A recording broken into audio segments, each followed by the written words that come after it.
Hey everyone, in this video we're going to be talking about Chapter 7 of Peopleware. It's called The Furniture Police. And man, they're really killing it on naming chapters here, calling the last one after a snake oil. And now we have the Furniture Police in this one. But anyways, this is the first chapter of part 2 of the book, which is on the subject of the office environment. Now, this is a hilarious chapter in a sad way.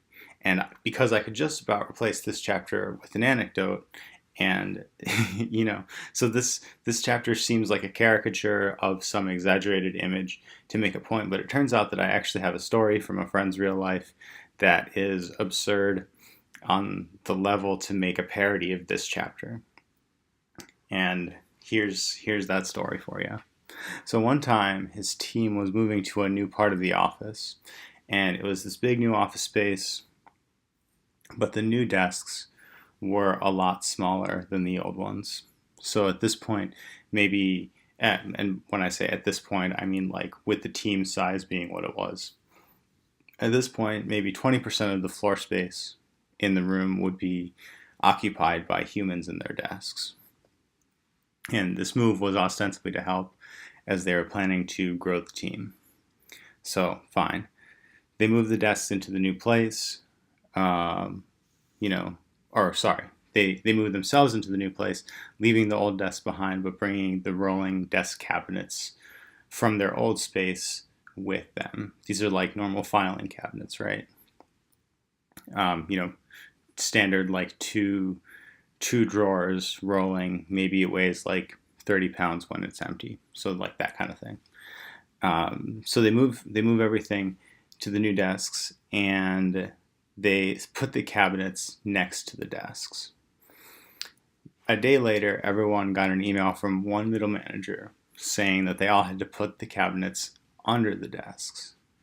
And people took issue to that because, one, that's needlessly overbearing of a thing to impose on people, especially when only 20% of the space is being used. And two, because if the cabinet was under the desk, then there wasn't enough space to push the chairs under the desk when you leave for the day. And that's how small the desks were. And so essentially no one complied. The other managers did, if I recall from the story correctly, but pretty much everyone else sent back strong feedback that this was like draconian and so on. And all of this was to no avail, but instead of walking back on it, the manager held his ground, and the whole team came to work the next day to find their cabinets compliantly stored under the desks.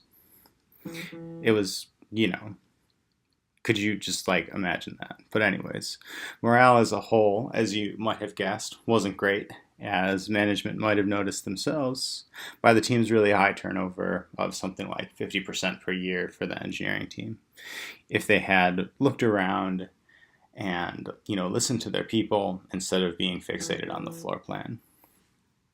Now, unrelatedly, but not coincidentally, that company ended up hiring more people than they could sustain and laid off over half the company in one shot.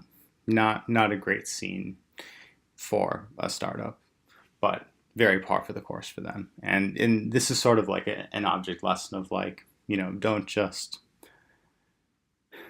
fixate on what's easy to fixate on. Your company is going to have harder challenges than desk placement, and you should. It's easy to say let's make an optimized floor plan. It's easy to do that because that's an easy task, or a relatively easy task. It's a lot harder to keep people productive and happy, but it's in your best interest and it's in your company's best interest to put in more effort to keep people productive and happy than to say, put your desk like this, put your filing cabinet like this, and so on. Actually, so there's a term for that. It's called bike shedding. That phenomenon of people tend to focus on what is easier to wrap your head around. And the term comes from this thought experiment of a team needs to design and build a nuclear reactor, and so they start doing it, but they end up spending more time focusing on the bike shed rather than the actual parts of the nuclear reactor. And that's because a bike shed is something that everybody can understand. So they like put all their time and effort, and people speak up about that more than the other more critical components. So that's a good one. Yak shedding is one for another time. Or sorry, yak shaving is another funny term for another time. Um, but think about that and don't just focus on what's easy. So there's a section called the police mentality, and this section of the chapter is a variation of the story I told. It talks about decision makers who insist on uniformity among the ranks, really downplaying individuality and playing up, I guess you could say, sterility in the environment. And some funny examples that the authors share are of a company whose desk decoration policy only allows one 5x7 picture of one's family and nothing else. And another example is of one company that has in its emergency phone number list a number to call for spilled coffee. you know, there's